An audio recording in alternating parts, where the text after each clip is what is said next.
Hello and welcome to Build Series. It's Lauren Moraski from HuffPost, and I'm excited to welcome our guest today.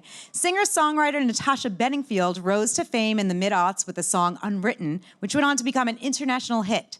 Named one of VH1's top 100 greatest women in music, Natasha has sold 20 million records worldwide.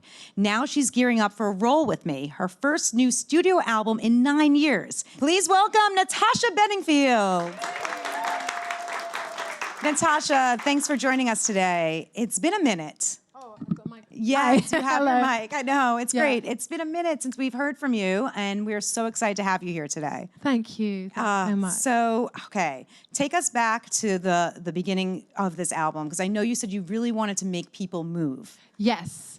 I had the goal with this album that I want to make music that makes people move or moves them. And you know, I was thinking about the live show. I just love performing live. Yeah. And it's very hard to translate that onto a record. You know, I've made a lot of pop songs and sometimes you just really, the goal is for radio. And I really have that goal too, but I just wanted to really like broaden the goal and be like, how is the live experience going to be? Right. And, you know, there's so much different music on the radio today, but this what we heard there does not sound like what we hear on the radio today. I feel like it's really unique. How did you achieve that with this record? I worked with Linda Perry, who's an incredible producer, and we just got amazing musicians on there, and it's just all about how it makes you feel. So how it makes me feel when I'm writing it. You know, sometimes when I'm listening back to what I've written, what we've recorded, and I just wanted it to be very uplifting, and I feel like that's my superpower. Yes. Every artist has a certain thing. Like Adele, she makes songs that make us nostalgic and make us think about, you know, the ones that we left behind and the relationships that didn't work, and that is her superpower, because when you hear it, it just like impacts you. And I feel like mine is that you just you feel like you open up. Right. And you mentioned Linda Perry earlier, and she's phenomenal. Yeah. She's worked with the likes of Dolly Parton and so many different people. Yes. What was it like to work alongside her as a producer, and what did she bring into the fold? Well, Linda is like, she's really clear on what her goals are. Mm-hmm. And so that was really helpful, because a lot of times, like the more clear you are, I think with music, the better it is and the more consistent. Right. Yeah, and I love what she brought out of me. I love our chemistry together. And yeah, we would think about Motown. A lot of Motown, really? Yeah, I could hear that. I wasn't trying to make it sound like Motown, but I was just thinking of the essence of it, because I've always made very positive music. But the very important thing with positive music is that it should not be cheesy. You know, and sometimes when people go, "Ooh, positive song," it's like sickly sweet, like when you eat sugar that's fake sugar. To me, it has to be real sugar. Yeah. And the way to do that is you have to talk about real stuff that is emotionally deep to you and painful, and then you kind of go through the tunnel and you see a light at the end of the tunnel. So for you, what were you thinking about when you were writing some of the music for this new album? Because there's, you know, I know you're thinking about maybe London, where you're from. Mm-hmm. What other inspirations? Well, I just had a baby, just like you did. Yeah. Congratulations. So fun. Oh my gosh. And I feel like it really opened my mind and it opened me up to just seeing what people go through. It was actually a hard time being pregnant. It was so hard. Yeah. But my baby is so amazing, and I'm just kind of full of emotions, and I think that I really channeled that into the music, and I feel like a new kind of secureness and oneness with people. Were you pregnant while you were working on this album, or was like your son, he's like 18 months now, right? Yeah. Yes, congratulations. Thank you. Was he in the studio at the time while you were making the record? While I was making Roll With Me, I just had the baby. It was 4 months after I had the baby. I went into the studio, and I brought him with me, and he was, you know, playing on my lap or sleeping in the room next door. And it was really great to see. I'm very lucky that I have a job that I could bring my baby with me. Yeah. So some people can't do that. Yeah, well, I know, and I saw you. Most people. It's really tricky. It's you know, as I always say, it's like there's a lot to balance, et cetera, et cetera. Yeah. But you were Instagramming from your account, like while nursing, for example. Exactly. Yeah. Why was it important for you to kind of share that with your fans, that intimate part of like your life there? I think because we show all the glamorous stuff. Yeah. That I think I just think people are getting sick of that. We kind of need to now start showing real stuff, because this is life, and Yeah, I mean, that's the reality of it, and like you have that relationship with your fans. You want to like actually show that part. And I think it's beautiful. It's that bond, and you know, I'm all about it. So his name is Solomon, you said? Solomon. Solomon, yes. I call him Solo. Solo, I love it. And so is he into music? Is he He loves music, yeah. Yeah? Oh my gosh. It's funny because you hear a baby crying. There's a baby crying. Is that your baby? Yes, that's a baby crying, yes. But like when you're away from your kid, then any baby, you kind of like, ooh. Yeah. It's so fun to be, like I'm having a day off and someone, his grandma's looking after him, which is so nice. But it feels like for a moment it's nice, and then you just like want to see other people's babies. Right. You're like, oh, right. So for this album, so we heard a little tease of Roller Skate. Can you talk a little bit about that song specifically? Because it's so fun and it's got a good vibe to it. Roller Skate is about the freedom that I felt when I was a kid growing up in London. It was very concrete, like New York. Just whenever I would put my roller skates on, me and my brother went everywhere, and my sister, by roller skates. I was always trying to catch up with him because he was always better than me. Also, just in life in general, he's smarter than me, better than me. But that's a whole other story. But he's an incredible singer.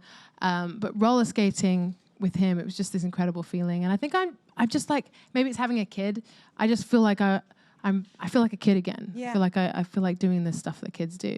Yeah. Well, you get to do it all again, and you get to see it through a different lens, right? And we just went to Berlin and London, and we shot the video there. And it was amazing because there was a parade, a roller skating parade in Berlin. Oh, that's great. And we joined in on it, and it became part of the music video. And I've tapped into this whole subculture. Like, it's amazing. Like, there are so many roller skaters, and they do all have their own style, and I love it. That's great. Now, was roller skating something that you did growing up a little bit, or do you? Well, that's what I did growing up. That was my sport. And now, do you feel like you still have what it takes to like be a good roller? I'm good at not. I don't fall over. Yeah. So I'm good. So you're good. You're good. I can go backwards. Yeah. Yeah. So we heard that song, and in a couple, like in a week or so, you're going to release the second single. I think it's called "Kick It." Yes. Yes. So what's that track about? So "Kick It" is about making it work. You know, if you have a relationship, someone you love, you just make it work no matter what it takes. So you hang out with them and you spend the time.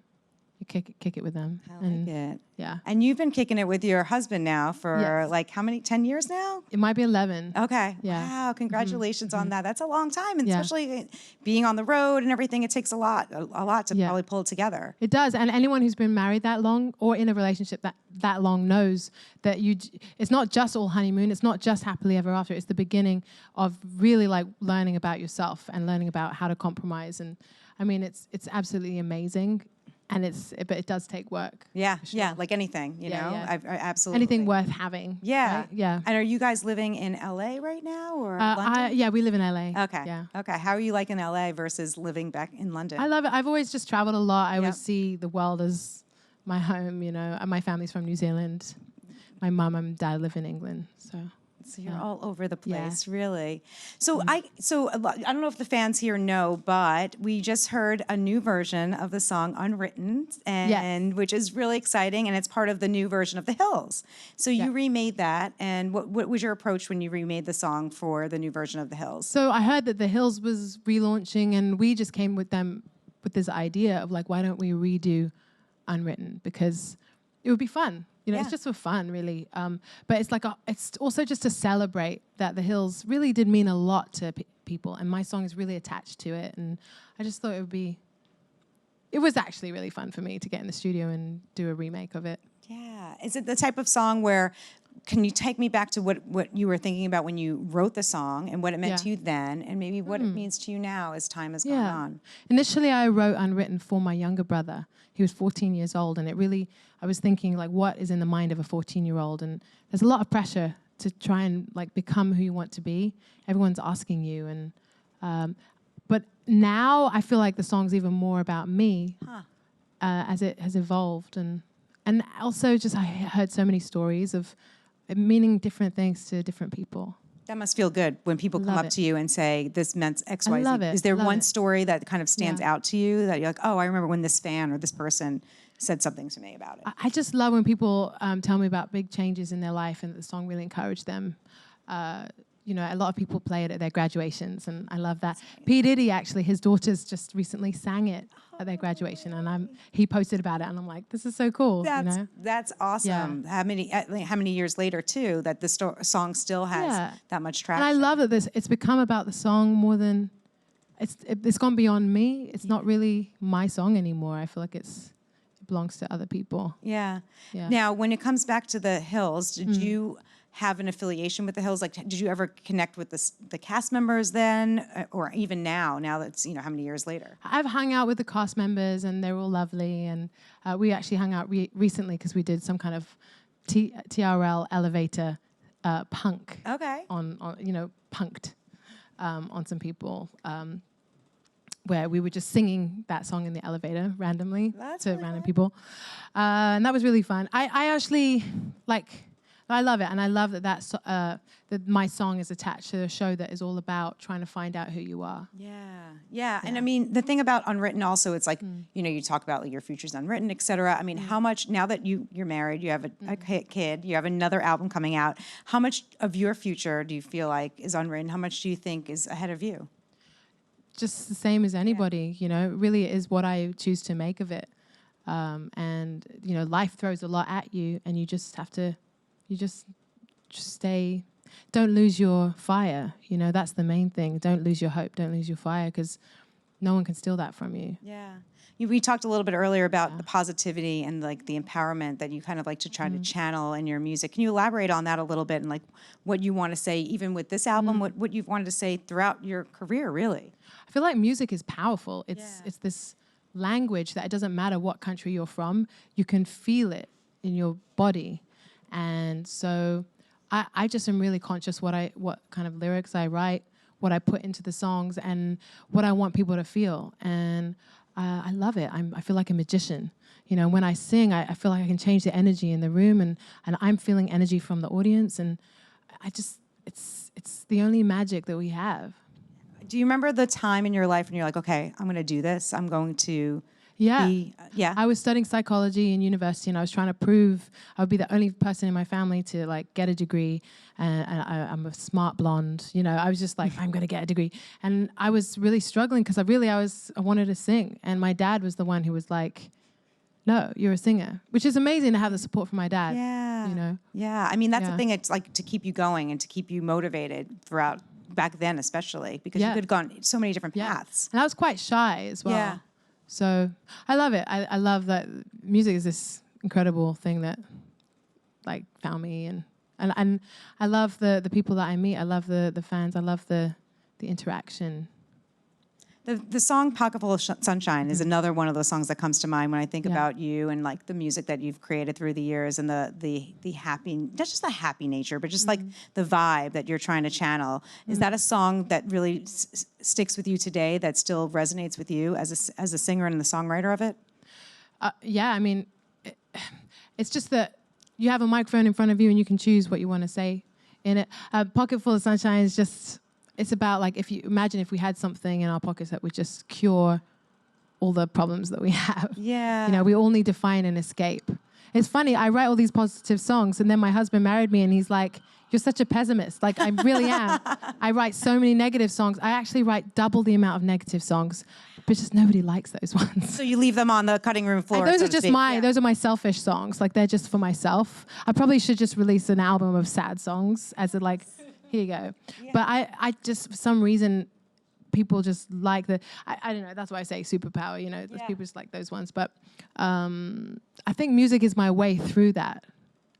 British people too, we're like, oh, well, it might rain tomorrow. That's just how, you know, we're just kind of like that. You have some applause in the audience there. They can relate, I think. So hot, isn't it, right now in New York? Oh my gosh, we could do with some rain. Right, yeah. Well, the thing, it's so humid here that, you're absolutely right. But so the sad in songs. England, it's like we've earned the right to complain. Like, we like complaining, and we like to complain together, and, you know, don't do anything about it. Just like...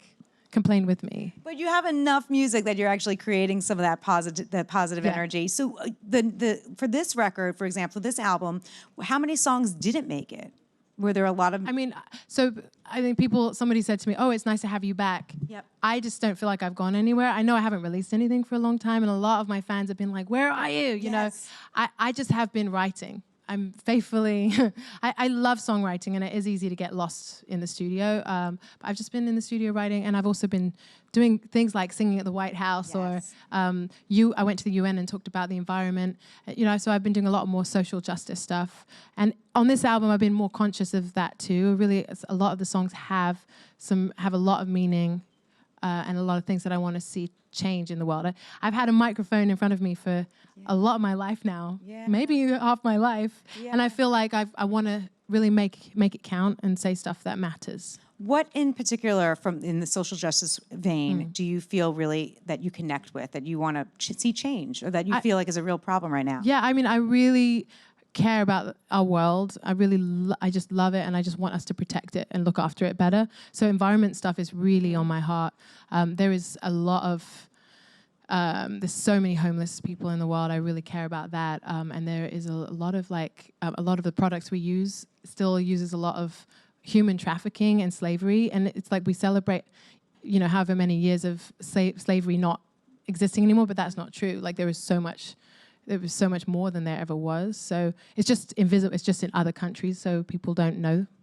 So that's one of the things I care about. And I just love encouraging women as well, and actually encouraging people in general, but I'll do that with my songs. Yeah, well, the songs, you definitely do that, but I think with women these days, we're seeing a movement in that direction, obviously, exactly. too. So, but that's something like you said you've been talking about and singing about for quite some time. Yes. So, and now because I'm a mom, I really care about kids even more. It's funny, the things that you go through, you end up, you know, they become really close to your heart. Yeah. Oh, absolutely. Yeah. Going forward, though, I mean, or actually looking back, rather, you know, you say, okay, where have you been 9 years? But you've put out music here and there, but this is your first full-length album, really, since like 9 years. Yeah. That's what. So you know, I think so I've sung on other people's records like Nicki Minaj or Rascal Flatts or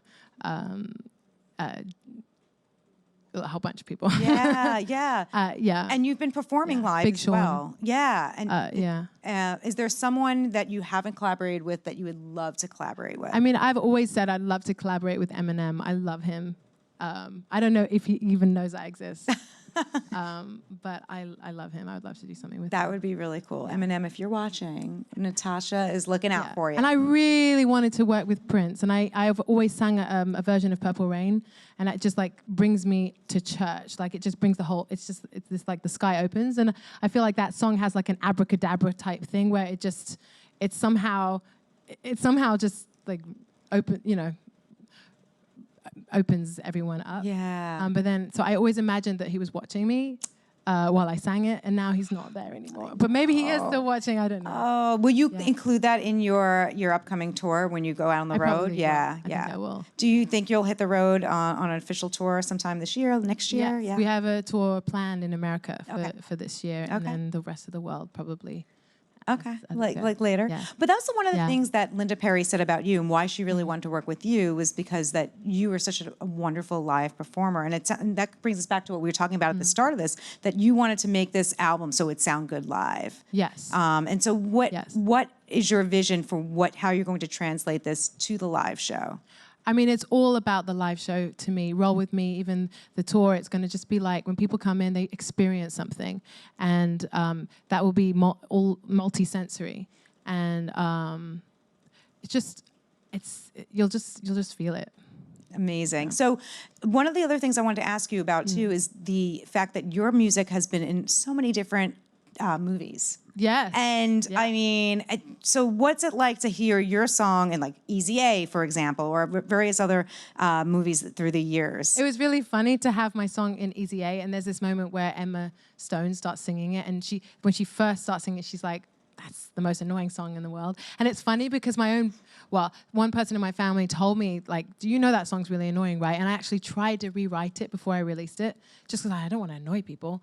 But like, there was no way, like, that song is a hit, and I couldn't, like, it is what it is. And it was hilarious because she like ends up loving it. Like it just ends up going round and round, and it ends up being like the soundtrack to her life. Yeah, we're talking about the song "Pocketful of Sunshine." Pocketful of Sunshine. Yeah. Which I think it's a very uplifting song. I don't find it annoying, but I mean, do you personally find? No, I don't find it. You don't find it annoying. No. Yeah. But it's just kind of funny that like it became like a part of the actual film. You know? Yeah. No, I loved it, and apparently her audition.